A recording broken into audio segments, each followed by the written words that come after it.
મારું નામ પ્રીતિ શાહ. આજે આપણે જોઈશું કે ઘઉંના બિસ્કિટ કઈ રીતના બનાવીએ છીએ. આજે આપણે એક વાટકો ઘઉંનો લોટ લઈશું.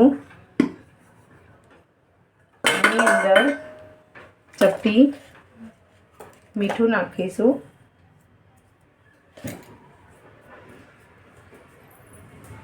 અને 2 ચમચી આપણે ઘી નાખીશું. घी मेल्ट नहीं करो तो भी चालसे.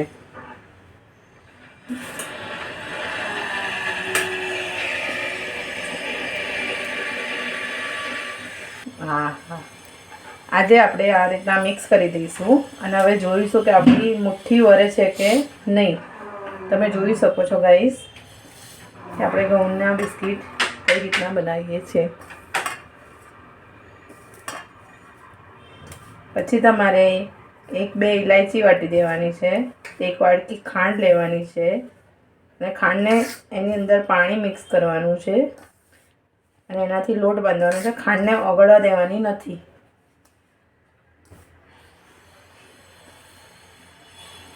તમારે વધારે સોફ્ટ જોઈતા હોય તો તમે 2 ચમચી વધારે ઘી લઈ શકો છો. હવે આપણે ખાંડ લઈશું અને ઇલાયચી એની અંદર જ નાખી દીધેલી છે. એમાં આપણે પાણી ઉમેરીશું. તમે જોઈ શકો છો ગાઈસ એ આશરે પાણી લેવાનું છે અને એને મેલ્ટ નથી કરવાની, ખાલી 2 મિનિટ થોડી ઓગળે એટલી જ લઈ લેવાની. ખાંડ ઓગળવા દેવાની નથી. ખાંડ સાથે જ આપણે લોટ બાંધી દેવાનો છે. તમે જોઈ શકો છો હું લોટ બાંધું છું. ખાંડ લેતી જાઉં છું અને પાણી સાથે લોટ આપણે ટાઈટ લોટ બાંધવાનો છે.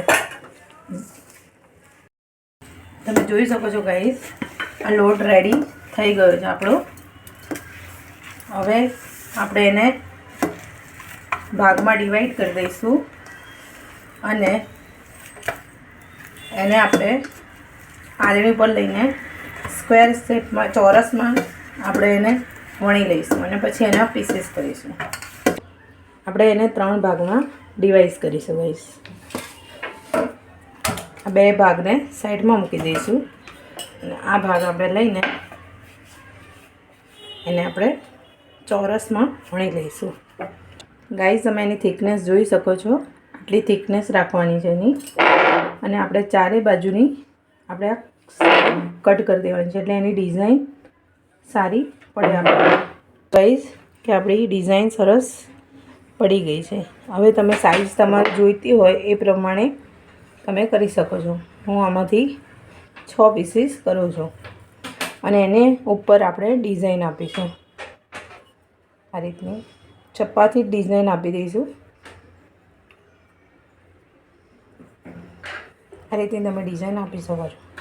ગાઈસ આપણે એર ફ્રાયરનું કેન લઈ લઈશું અને એની અંદર આવી રીતે બટર પેપર પાથરી દઈશું અને એમાં આપણે આ રીતના બિસ્કિટ મૂકી દેવાના છે. તમે જોઈ શકો છો આપણે ગોળમાં બી બનાવી શકીએ છીએ ગાઈસ. તમે જોઈ શકો છો કોઈ બી તમારે વસ્તુ લઈ લેવાનું. ગોળમાં તમે જોઈ શકો છો ગાઈસ 2 જ બનાવીશું અને બાકીનું આપણે ફરીવાર યુઝ કરી લઈશું. તમે જોઈ શકો છો ગાઈસ આપણે એર ફ્રાયરમાં બિસ્કિટ ગોઠવી દીધા છે.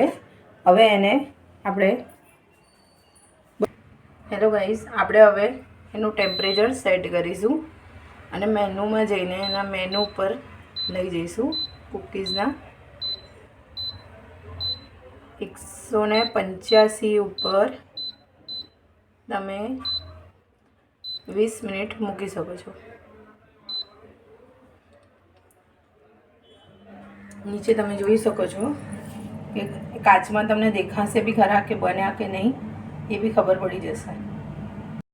ગાઈસ કે બિસ્કિટ બનીને રેડી થઈ ગયા છે અને એકદમ લાઇટ પિંક કલર આવ્યો છે. તમને તોડી મેં બતાવી શકું છું કે અંદર ઉપરથી કડક અને અંદરથી એકદમ સોફ્ટ, ખાવામાં મસ્ત યમ્મી બન્યા છે. થેન્ક યુ ગાઈસ મારો વિડીયો જોવા માટે. અને લાઈક શેર અને સબસ્ક્રાઈબ કરી દેજો અને વિડીયો ગમે તો બેલ આઇકન પ્રેસ કરી દેજો. ધન્યવાદ.